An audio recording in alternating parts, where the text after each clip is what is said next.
سیدنا سلمان فارسی رضی اللہ تعالیٰ عنہ ہے، جنہوں نے اپنی ساری زندگی حق کی تلاش کے لیے گزار دی، حق کے متلاشی رہے،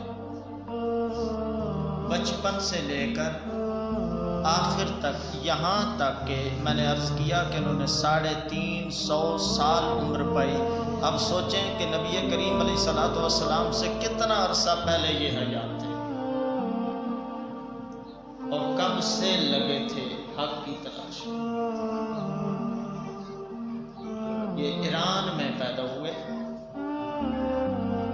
علاقہ ہے اصفہان، وہاں جی نامی بستی ہے، وہاں ان کی ولادت ہوئی۔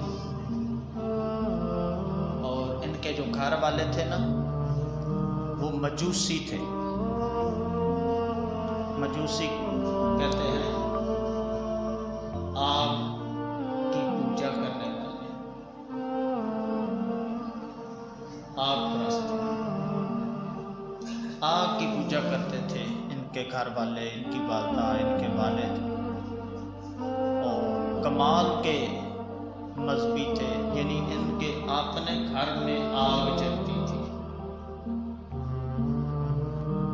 جو بڑا ہوتا تھا نا، جس طرح اب ہمیں اگر کوئی زیادہ مذہب کے ساتھ تعلق رکھتا ہے تو اس کی کوشش یہ ہوتی ہے کہ وہ ایک مسجد بنائے اور مسجد کے اندر ہی وہ رہتا ہو۔ اسی طرح سیدنا سلمان فارسی رضی اللہ تعالیٰ عنہ، ان کے گھر میں آگ جلتی تھی اور ان کا اتنا لگاؤ تھا۔ والد جو مجوسی تھے تو بچہ جس گھر میں پیدا ہوا، ظاہر بات ہے جیسا باپ ہوگا ویسے ہی بچہ ہوگا، تو اس کا اتنا لگاؤ تھا سیدنا سلمان فارسی رضی اللہ تعالیٰ عنہ کا مذہب کے ساتھ کہ ان کے والد صاحب نے ان کی ڈیوٹی لگا دی کہ آگ جلانی ہی بیٹا تو نے ہے، یہ آگ کو بجھنے نہیں دیتے۔ آگ بجھنے لگی، اس میں اور مٹیریل ڈال دیا، تیل ڈال دیا، لکڑی ڈال دی، یعنی آگ نہ بجھے۔ اور اس کے سامنے جو ان کا طریقہ کار تھا، مجوسی تھے تو وہ عبادت اپنی کرتے تھے بچپن سے، اور کوئی غریب نہیں تھے، بڑے امیر ترین تھے۔ ان کے والد بڑے لینڈ لارڈ تھے، ان کے اپنے باغات تھے، اپنی فصلیں تھیں، زمیندارہ تھا۔ تو باپ کا کام یہ تھا کہ وہ صبح جاتا تھا، کھیتی باڑی کرتا تھا، باغوں میں گیا، فصلوں میں گیا، اور سلمان کی ڈیوٹی یہ تھی کہ تو نے بس آگ کے پاس بیٹھنا ہے، آگ جلا۔ ایک دن ایسا ہوا کہ گھر میں کوئی کام پڑا، والد نے کہا کہ بیٹا ایسا کرو کہ آج آپ باغ میں چلے جاؤ، باغ کی دیکھ بھال کر لینا، کوئی پانی لگانا ہے تو پانی لگا لینا، جو فصل کاٹنی ہے وہ کاٹ لینا، آپ سارے بیر کے معاملات ٹھیک کرو، جاؤ، اور میں آج گھر رہتا ہوں، یہ ہمارے گھر کا کام ہے، آپ کی میں دیکھ بھال کر لوں گا، جب فیول ڈالنا ہوا تو میں ڈال دوں گا، اور تم بیر کا کام سارا کر کے۔ جا رہے تھے اپنے کھیتوں میں، تو راستے میں ایک گرجا گھر تھا عیسائیوں کا۔ جب وہاں سے گزرنے لگے نا تو آواز آئی، وہ اندر انجیل کی تلاوت کر رہے تھے عیسائی، اور اپنی جو ان کی عبادت تھی وہ کر رہے تھے۔ میں نے عرض کیا کہ یہ بچپن سے مذہبی تھے، یعنی مذہب کے ساتھ ان کا نا لگاؤ تھا، پیار تھا، محبت تھی۔ انہوں نے جب آواز سنی کہ یار ادھر کوئی پکار رہا ہے، کوئی اپنی عبادت کر رہا ہے، جہاں فصلوں میں رہے تھے وہیں سے رخ موڑا اور گرجا گھر میں چلے گئے۔ ادھر گئے، ان کا طریقہ کار دیکھا کہ یہ کیسے عبادت کر رہے ہیں، اور دیکھا یہ تو ایک ہی خدا کو پکار رہے ہیں، اور وہ مجوسی تھے، یہ عیسائی تھے، پادری تھے۔ ان کی عبادت دیکھ کر نا تھوڑا سا حیرانگی بھی ہوئی اور لگا کہ یار ان کی عبادت میں تھوڑی جان ہے، ہم تو بے وقوفوں کی طرح آگ جلاتے ہیں، وہ خود ہی بجھ جاتی ہے، جو خود بجھ جائے اس نے ہماری ہیلپ کیا کرنی ہے، ہم اس کی ہیلپ کرتے ہیں، آگ ہماری کیا کرے گی۔ یعنی مائنڈ نہ تھوڑا سا چینج ہو گیا۔ پادری سے کچھ سوال کیے، عیسائیوں کا جو پادری تھا اس سے سوال پوچھے تو اس نے سارے پھر سوالوں کے جواب دیے۔ اس نے گائیڈ کیا کہ بیٹا ہم فلاں خدا کی عبادت کرتے ہیں، ہمارا خدا ایک ہی ہے، وہی رزق دیتا ہے، وہی آگ کا مالک ہے، وہی زمین کا مالک ہے، آسمان کا مالک ہے، تیرا میرا مالک ہے۔ اس نے مکمل جس وقت گائیڈ کیا، سیدنا سلمان فارسی رضی اللہ تعالیٰ عنہ نے سوچا کہ لگتا ہے یہ رائٹ پہ ہے اور ہم باطل پہ ہیں، ہمارا مذہب ٹھیک نہیں ہے، مجوسیت ٹھیک نہیں ہے، عیسائی لوگ ٹھیک ہیں۔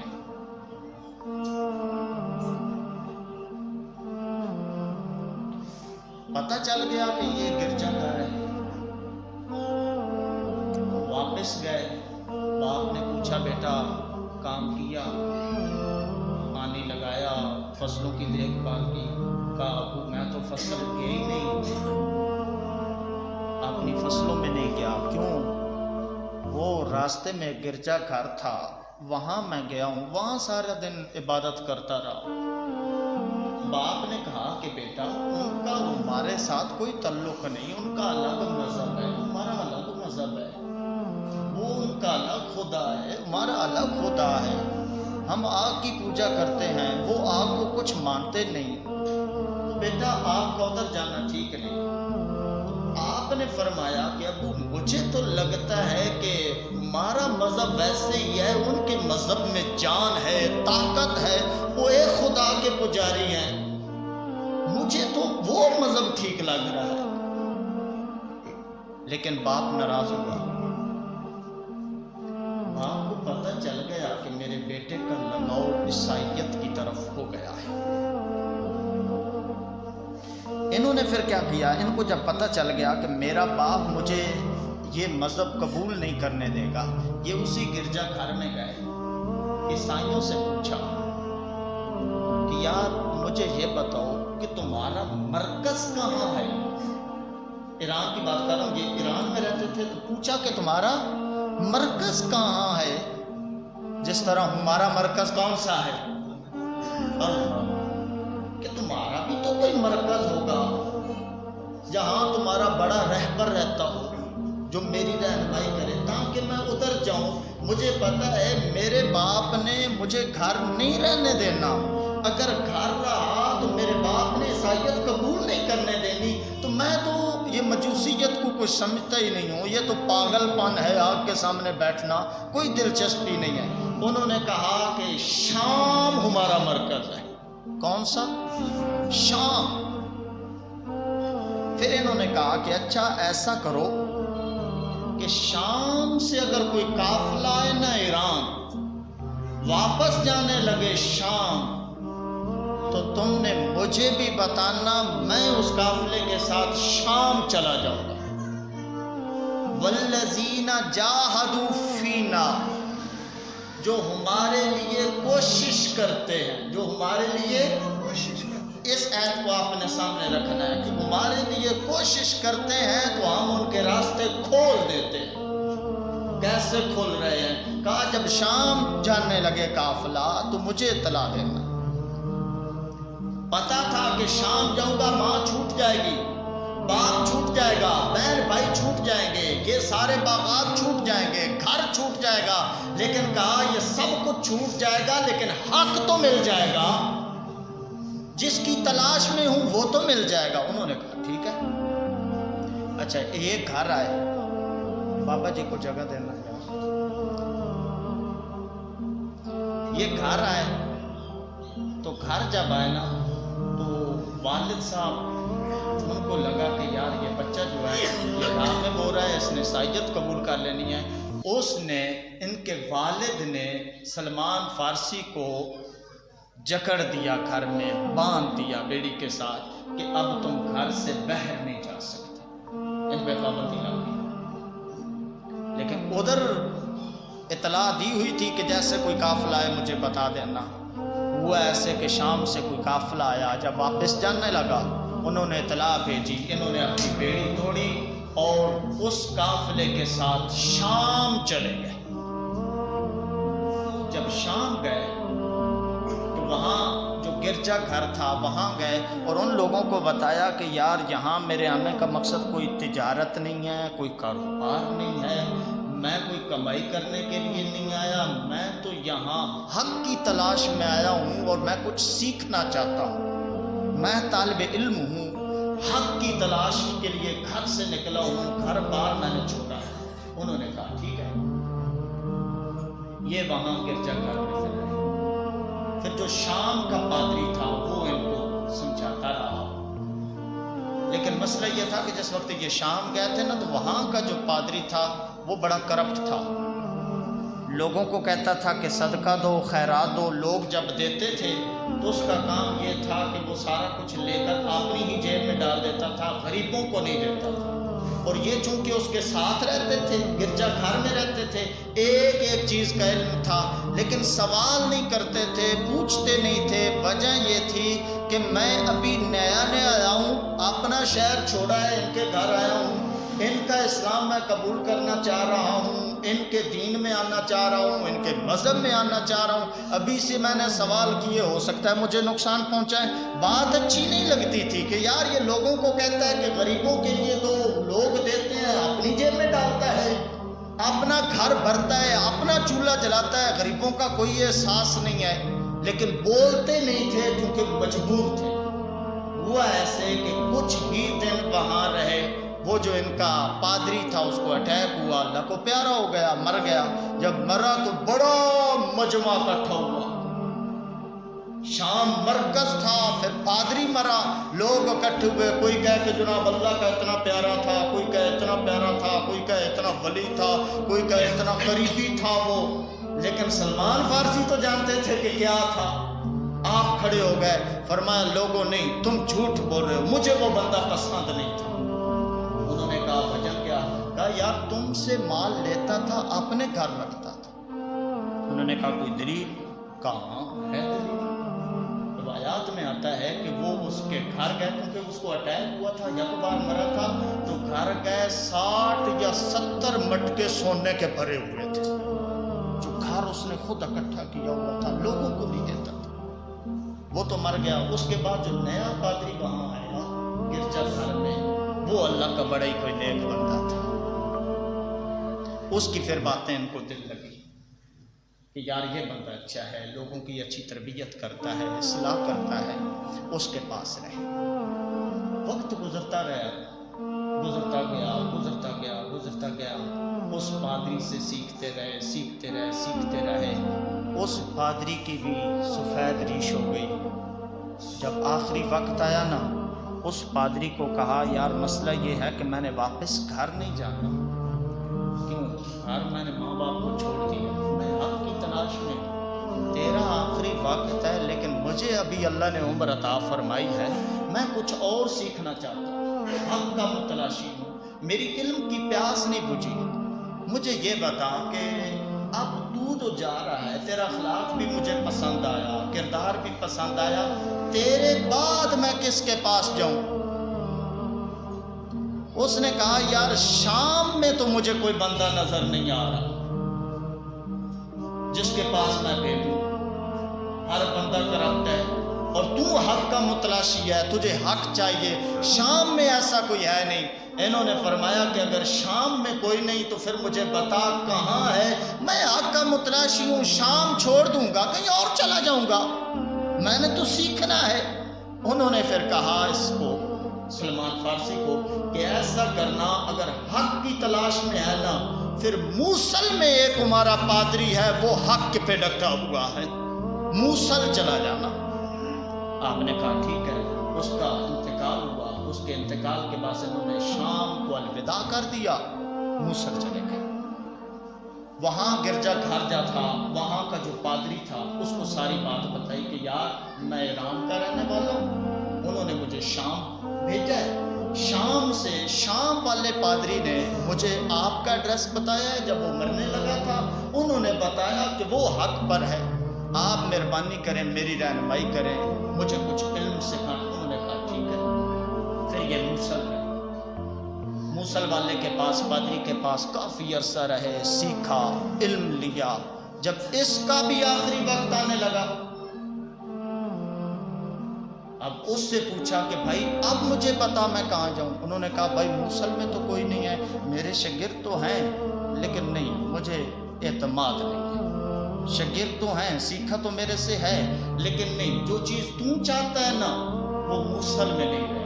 کہا یار میں نے کچھ سیکھنا ہے، کہاں جاؤں؟ انہوں نے کہا نصیبین چلا جا۔ نصیبین کوئی شہر تھا، وہاں جب پادری ہے وہ اچھا ہے۔ کہا ٹھیک ہے۔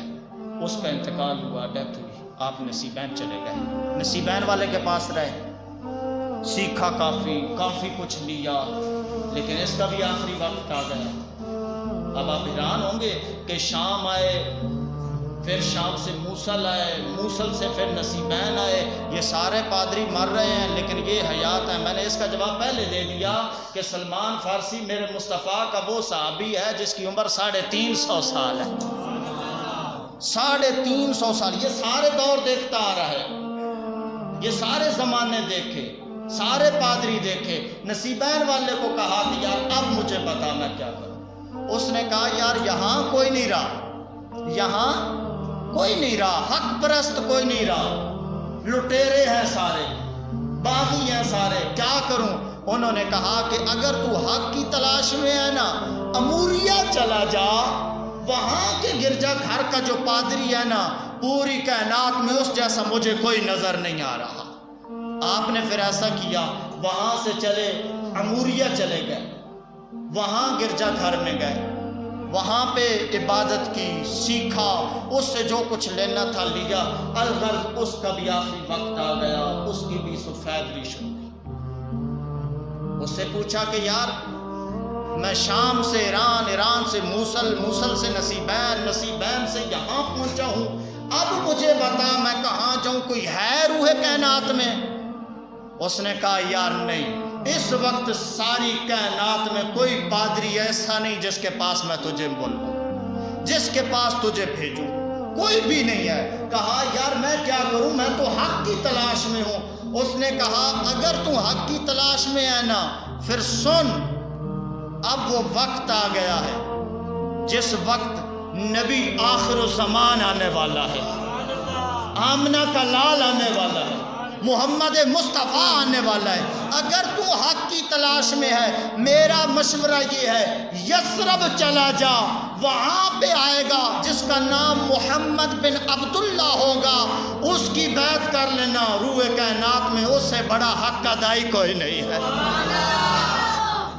چلتے چلتے چلتے والذین جاہدوا فینا لنہدینہم سبلنا، ہم اس کے لیے راستے کھول دیتے ہیں۔ اچھا سوچا کہ یار اب کام بن گیا۔ اب اس سے پوچھا جو پادری تھا، اس نے کہا اب کسی پادری کے پاس نہ جانا، کسی پادری کے پاس، اب کوئی پادری نہیں رہا، میں تھا آخری، میں بھی جا رہا ہوں، اب میرے بعد دور محمدی شروع ہونے والا، اب ادھر جانا، کسی کے چکر میں نہ آنا۔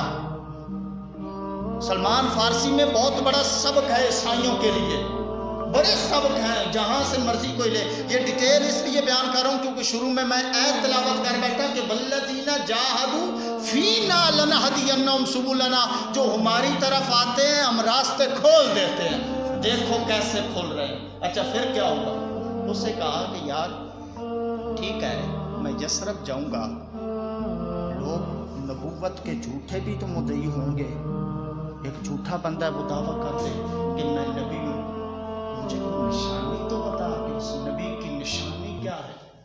اس نے کہا کہ نشانی یہ ہے کہ اس کے پاس اگر تم صدقہ لے کے گئے نا، قبول تو کر لے گا، دل تو نہیں توڑے گا، لیکن صدقہ کھائے گا نہیں۔ کہا ٹھیک ہے، ایک نشانی ہو گئی۔ دوسری نشانی، اس پادری نے دوسری نشانی بتائی، دوسری نشانی یہ ہے ہدیہ لے کے جاؤ گے نا قبول بھی کر لیں گے اور کھا بھی لیں گے، تناول بھی فرما لیں گے۔ کتنی نشانیاں؟ 2۔ فرمایا تیسری نشانی یہ ہے کہ اس کے دونوں کندھوں کے درمیان نا مہر نبوت ہوگی، وہ آخری نبی ہے۔ کہا ٹھیک ہے۔ اب پھر سفر کرنا تھا یثرب کی طرف، وہاں تھوڑی محنت شروع کر دی، مزدوری شروع کر دی۔ اس سے آپ نے کچھ گائے خریدی، کچھ بکریاں خریدی، کچھ جانور خریدے کہ ہم نے جانا ہے تاکہ راستے میں کام ہے۔ البتہ ایک قافلہ تھا جو شام سے آ رہا تھا اور اس نے یثرب ہی جانا تھا۔ اس کو کہا کہ یار ایسا کرو کہ یہ میری بکریاں، یہ میری گائے، یہ سب کچھ لے لو، مجھے ساتھ لیتے جاؤ، میں بھی یثرب جانا چاہتا ہوں۔ انہوں نے کہا ٹھیک ہے۔ راستے میں ان کا دماغ خراب ہوا، انہوں نے کہا کہ یار اس کو جو ہم نے یثرب لے جانا ہے، ایسا کرتے ہیں کہ اس کی بکریاں بھی رکھ لیتے ہیں، اس کے جانور بھی رکھ دیتے ہیں اور اس کو بیچ دیتے ہیں، اس کا بھی مال ہمارے پاس آ جائے گا۔ لوگوں کو کہا کہ یار یہ ہمارا غلام ہے، ہم اس کو بیچنا چاہتے ہیں۔ ذویل قرآن نامی ایک بستی ہے، وہاں پہ حضرت سلمان فارسی اب بک گئے، فروخت ہو گئے، غلام بن گئے۔ حالانکہ میں نے پہلے بتایا کہ کوئی غریب نہیں تھے، اپنے باغات تھے، زمینیں تھیں، طرح طرح کے میوے تھے، اپنے طرح طرح کے باغ تھے، چھوڑے حق کی تلاش میں انہوں نے وہاں بیچ دیا۔ ٹھیک ہے، بک گئے۔ وہاں جب بک گئے تو تھوڑی دل کو تسلی ہوئی، وہ یہ کہ وہ جہاں پہ بکے تھے نا وہ بھی کھجوروں والا شہر تھا، اور اس پادری نے باتوں باتوں میں یہ بھی کہا تھا کہ وہ مکہ میں آئے گا اور ہجرت کر کے اس شہر کی طرف آئے گا، آخری نبی جس شہر میں کھجوروں کے باغ بہت ہوں گے۔ اب تھوڑی سی دل کو تسلی ہوئی کہ یار باغ تو یہاں بھی ہیں، کھجوریں تو یہاں بھی ہیں، ہو سکتا ہے ادھر ہی آنا ہو۔ بہرحال غلامی میں آ گئے، کام کرتے رہے، کام کرتے کرتے کرتے یہ جس کے پاس غلام تھے اس کا چچا زاد ایک بھائی تھا، اور وہ مدینے کا رہنے والا تھا، یثرب کا رہنے والا تھا۔ وہ اس کے پاس آیا، جب اس کے پاس آیا تو اس کو سلمان فارسی پسند آ گیا۔ اس نے کہا کہ یار یہ کتنے کا خریدا ہے غلام؟ اس نے کہا اتنے کا خریدا۔ اس نے کہا مجھے بیچے گا؟ اس نے کہا بیچ دیتا ہوں، آپ لیتے جاؤ۔ اس نے کچھ پیسے دیے تو ان کو کہا کہ چلو میرے ساتھ۔ اب یہ پریشان ہے۔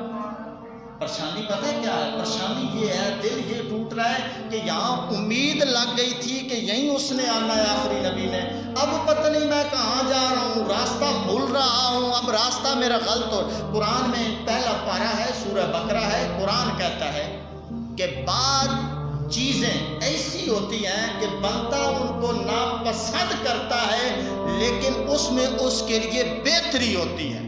بعض چیزیں ایسی ہوتی ہیں بندہ اس کو اپنے لیے کراہت محسوس کرتا ہے، ناپسند کرتا ہے، بہتری ہوتی ہے۔ اور بعض چیزیں ایسی ہوتی ہیں کہ بندہ ایک کو پسند کرتا ہے لیکن اس میں اس کے لیے خرابی ہوتی ہے۔ وَعَسَىٰ أَن تَكْرَهُوا شَيْئًا وَهُوَ خَيْرٌ لَكُمْ وَعَسَىٰ أَن تُحِبُّوا شَيْئًا وَهُوَ شَرٌّ لَكُمْ۔ ہو سکتا ہے تو پسند کرے تیرے لیے خراب ہو سکتا ہے تو ناپسند کرے اللہ نے تیرے لیے اچھی لکھ دی ہو۔ یہاں یہی معاملہ ہوا۔ آپ کو تھوڑا احساس ہوا کہ یار میرا راستہ غلط ہو رہا ہے، لیکن خوشی اس وقت ہوئی جس وقت یثرب گئے تو مدینے میں کھجوروں کے باغات کی کثرت۔ اب پھر وہاں غلام ہے، غلامی میں آ گئے، جس کے غلام تھے اس کی کھجوریں تھیں۔ مختصر کر رہا ہوں راستے کیسے کھل رہے۔ اب کہاں پہنچ گئے؟ یثرب۔ کہاں پہنچ گئے؟ مدینہ پہنچ گئے۔ یہ تو نشانی پائی گئی کہ کھجوروں کے باغات ہوں گے۔ غلام تو تھے، دل تو غلام محمد عربی کا تھا نا، جسم بے شک غلام ان کا تھا، لیکن دل ادھر ہی محل تھا کہ کب وہ وقت آتا ہے جب سونے کا دیدار ہوتا ہے۔ ادھر دل محل تھا۔ وقت گزرتا رہا، وقت گزرتا گیا۔ روایات میں آتا ہے ایک دن نا ایک کھجور کے درخت کے اوپر چڑھے تھے، وہاں سے کھجوریں اتار رہے تھے، کھجوریں پکی تھی تو مالک نیچے بیٹھا تھا، آقا نیچے بیٹھا تھا، آقا کا نا بھائی آیا اور اپنے بھائی کو بتا رہا ہے کہ یار وہ جس کے بارے میں سنا تھا نا کہ محمد عربی نے نبوت کا دعویٰ کیا ہے، وہ یار مکہ چھوڑ کے نا مدینہ قباء کے مقام پر آ گیا ہے۔ جیسے ہی یہ سننا ہوا اوپر سے نیچے آئے، پوچھا یار مجھے دوبارہ بتا دوں کیا کہہ رہا ہے۔ اس نے کہا کہ یار میں یہ کہہ رہا ہوں وہ محمد عربی جو ہے نا انہوں نے مکہ چھوڑ دیا ہے، مدینہ آ گئے ہیں، قباء کے مقام پر آ گئے ہیں۔ آپ وہیں سے دوڑے، جب دوڑے تو مالک نے سوچا لگتا ہے میرا غلام دوڑ رہا ہے، دوڑے مالک پیچھے، غلام کو پکڑا، کہا کہاں جا رہے کہ یار کہاں جا رہے ہیں مجھے چھوڑ کے؟ کہا تو نے سمجھا کہ میں دوڑ رہا ہوں؟ میں دوڑا نہیں یار، وجہ یہ ہے کہ یہ جسم تیرا غلام ہے، میرا دل اس محمد عربی کا غلام ہے، ادھر کھینچا جا رہا ہے، اب دل نہیں لگتا۔ اس نے لگایا تھپڑ، کہا تم اپنا کام کر۔ البتہ پھر کھجور کے درخت پہ چڑھ گئے، جلدی جلدی اپنا کام کیا۔ رات جب چھٹی کا وقت آیا نا، آپ نے ایسا کیا کہ چند ایک کھجوریں لی، پلو میں باندھی، اجازت تھی کھجوروں کی، جس کے پاس آپ کام کرتے ہوتے ہیں نا، مثال کے طور پر ہوٹل ہے چائے والا، وہاں آپ کام کرتے ہیں تو مالک کی طرف سے اجازت ہوتی ہے کہ چائے جتنی مرضی پیے تو پی سکتا ہے، گھر لے جانا چاہے لے سکتا ہے، باغ ہے مالٹوں کا تو اجازت ہوتی ہے۔ تو اس مالک نے بھی اجازت دی ہوئی تھی کہ ٹھیک ہے کھجوریں لے جا سکتا ہے۔ آپ نے چند ایک کھجوریں لینا، محمد عربی کے دروازے پہ آ گئے، قباء کے مقام پہ آ گئے، حاضر ہوئے، چہرہ جھکا ہوا ہے، اے محمد صلی اللہ علیہ وسلم۔ اب حق کی تلاش میں، کس کی تلاش میں؟ حق کی تلاش میں۔ کہاں سے نکلے؟ مختصر کر کے میں نے آپ کو ان کی ہسٹری سنائی۔ وہاں پہنچے نا، کھجوریں پیش کی، اے محمد صلی اللہ علیہ وسلم، یہ چند ایک کھجوریں ہیں، میں آپ کی بارگاہ میں لایا ہوں، یہ صدقہ ہے۔ فرمایا ٹھیک ہے، آپ نے قبول فرما لی۔ یا رسول اللہ آپ تناول فرمائیں۔ فرمایا میں نبی ہوں، نبیوں پہ صدقہ حرام ہوتا ہے، میں تو نہیں کھاؤں گا۔ آگے صحابہ کرام بیٹھے تھے، فرمایا میرے صحابہ یہ لو تم تناول فرما لو۔ صحابہ نے تناول فرمایا، لیکن میرے مصطفیٰ نے ایک کھجور کو بھی نہ کھایا۔ چند دن گزرے، چند دن گزرنے کے بعد آپ نے پھر کھجوریں لی، کھجوریں لے کر پھر حاضر ہوئے، یا رسول اللہ صلی اللہ علیہ وسلم، یہ چند ایک کھجوریں ہیں، یہ صدقے کی نہیں ہے، یہ میرے اپنے مال کی ہے اور میں آپ کو یہ ہدیہ پیش کرتا ہوں۔ میرے کریم آقا علیہ الصلوۃ والسلام نے فرمایا قبول ہے، میرے صحابہ سلمان کھجوریں لے کے آیا ہے، تم بھی کھاؤ میں بھی کھاتا ہوں۔ کتنی نشانیاں مل گئی؟ دو، ایک رہ گئی۔ اب ایک وقت آیا، بعد نے کہا کہ نبی کریم علیہ الصلوۃ والسلام نے چل کر خود سلمان فارسی کے گھر آئے، جہاں پر وہ کام کرتے تھے نا، باغ میں آئے۔ اب ان کی تڑپ یہ تھی کہ وہ میں تیسری نشانی بھی تلاش کروں، لیکن قمیض اتاری ہوئی تھی میرے محبوب کریم صلی اللہ علیہ وآلہ وسلم نے، اوپر چادر لی ہوئی تھی۔ اچھا چادر لی ہوئی تھی، جس وقت آقا علیہ الصلوۃ والسلام آئے نا ملے تو یہ رسول اللہ صلی اللہ علیہ وسلم کے پیچھے پیچھے میرے مصطفیٰ سمجھ گئے سلمان کیا چاہتا ہے۔ فرمایا سلمان مجھے پتہ ہے تو کیا چاہتا ہے۔ قمیض پہلے اتری تھی، چادر بھی ہٹائی اور پشت کی سلمان فارسی کی طرف، اور فرمایا سلمان دیکھ جو تیسری نشانی تلاش کر رہا ہے وہ بھی دیکھ لے۔ سلمان فارسی نے جبھا ڈالا اور آقا علیہ الصلوۃ والسلام کا بوسہ لیا، اسی وقت کلمہ پڑھا اور میرے مصطفیٰ کا غلام بن گیا۔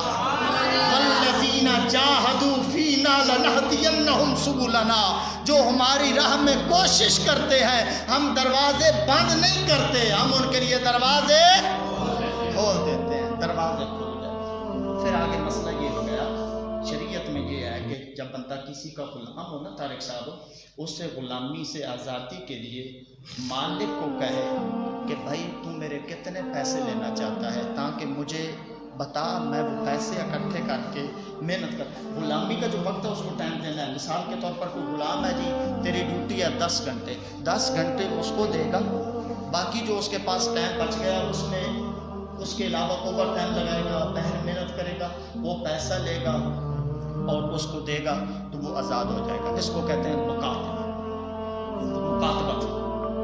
یہ شریعت کے ایک اصول ہے۔ بہرحال نبی کریم علیہ الصلوۃ والسلام نے سلمان فارسی کو کہا سلمان ایسا کر، اپنے مالک سے بات کر کہ وہ تجھے آزاد کرنا چاہتا ہے تو کیا لینا چاہتا ہے؟ یا رسول اللہ کرتا ہوں۔ جب بات کی گئی تو وہ یہودی مالک تھا، اس نے ڈیمانڈ ایسی کی کہ پوری نہ ہو سکے۔ آپ نے فرمایا کیا لوگے؟ اس نے کہا 40 اوقیہ سونا لوں گا اور 300 کھجوروں کے درخت اگے اور ان پہ پھل بھی لگے، پھر میں تجھے آزاد کر دوں گا۔ آپ سمجھدار بیٹھے ہیں سارے کہ کھجوروں کا درخت لگنا، پھر اس کے اوپر پھل لگنا، کتنا عرصہ درکار ہے اس کے لیے۔ یعنی ایسی اس نے ڈیمانڈ رکھی کہ سلمان آزاد نہ ہو، لیکن اسے تو نہیں نہ پتا تھا کہ اس کا دل محمد عربی کا غلام بن گیا ہے۔ رسول اللہ کی بارگاہ میں آئے، یا رسول اللہ، اس نے ڈیمانڈ بڑی عجیب رکھی۔ فرمایا سلمان بتا تو صحیح کیا ہے؟ یا رسول اللہ نہیں آزاد کرنا چاہتا، بس اس نے کہا، اور فرمایا سلمان بتا، ہم آزاد ہو جائیں گے، تو آزاد ہوگا، بتا تو صحیح۔ یا رسول اللہ ایک تو وہ کہتا ہے 40 اوقیہ سونا ہو، اور دوسرا کہتا ہے 300 کھجوروں کے درخت ہوں، وہ بڑے بھی ہوں، پھل لگے، پھر آزاد ہوگا۔ فرمایا یہ کوئی ڈیمانڈ ہے سلمان؟ ہم حاضر ہیں۔ ایک انڈے کے برابر کہیں سے سونا آیا، فرمایا سلمان لے کے جاؤ یہودی کے دروازے پہ، اسے کہو کہ یہ تول لے۔ جب وہ تولا گیا تھا ایک انڈے کے برابر، لیکن معجزہ مصطفی یہ تھا کہ جیسے ہی اس نے تولا تو پورا 40 اوقیہ سونا نکلا۔ اس نے کہا سونا تو پورا ہو گیا۔ اب دوسری ڈیمانڈ کیا تھی؟ کھجوروں کا باغ تھا۔ آقا علیہ الصلوۃ والسلام نے فرمایا علی میرے صحابہ اکٹھے ہو جاؤ۔ یا رسول اللہ کیا کرنا ہے؟ فرمایا سلمان کو یہودی سے آزاد کرانا ہے۔ یا رسول اللہ کیا کریں؟ فرمایا گٹھلیاں اکٹھی کرو، کھجوروں کی گٹھلیاں اکٹھی کی گئی۔ فرمایا علی تم ایسا کرو، کسی لو، سلمان تم ایسا کرو، مشکیزے میں پانی لو۔ ایک صحابی کو کہا کھجوروں کی یہ گٹھلیاں لو، چلو اس سے پوچھو کہاں لگانی ہے۔ اس نے جگہ بتائی۔ فرمایا میں گٹھلی ڈالتا ہوں، ابو تراب اے مٹی کے باپ علی تو اوپر سے مٹی دینا، سلمان تو اوپر سے پانی لگانا۔ آگے آگے امام الانبیاء ہے، پیچھے پیچھے اولیاء کا امام ہے، پیچھے پیچھے سلمان فارسی ہے، باغ لگ رہا ہے۔ آپ نے 300 کھجوریں لگائیں۔ عزیزان گرامی قدر، میرے محبوب کے غلاموں، واقعہ طویل ہے، شارٹ کر رہا ہوں۔ کچھ ہی عرصہ گزرا تو وہ جو کھجوریں تھیں بڑی بھی ہو گئی، پک بھی گئی، پھل بھی لگ گیا۔ سلمان فارسی حاضر ہوئے، یا رسول اللہ ڈیمانڈ اس کی پوری، میں آ گیا۔ فرمایا نہیں سلمان ایسے نہیں آنا، تم واپس جاؤ، نخروں کے ساتھ لائیں گے تجھے، پورے ٹینک کے ساتھ لائیں گے، پروٹوکول کے ساتھ لائیں گے۔ آپ واپس چلے گئے، علی کو بھیجا، علی جاؤ اور جا کر یہودی کو کہو سونا بھی پورا ہو گیا، تیری کھجوریں بھی پوری ہو گئی، اب ہمارا سلمان واپس کر دے۔ سلمان واپس آ گئے۔ عزیزان گرامی قدر، سلمان وہ ہیں، مدینے میں 2 طرح کے لوگ تھے، ایک مکہ کے تھے، ایک مدینہ کے تھے، لیکن سلمان وہ تھے جو نہ مکہ کے تھے نہ مدینہ کے تھے۔ جب مکہ والے کہتے تھے کہ سلمان ہمارا ہے، مدینہ والے کہتے تھے سلمان ہمارا ہے، حقیقت یہ تھی نہ مدینے کا تھا نہ مکے کا تھا۔ میرے مصطفیٰ نے فرمایا تھا لوگوں نہ سلمان مدینے والوں کا ہے نہ سلمان مکے والوں کا ہے، انما سلمان اہل البیت، سلمان میری اہل بیت میں سے ہے۔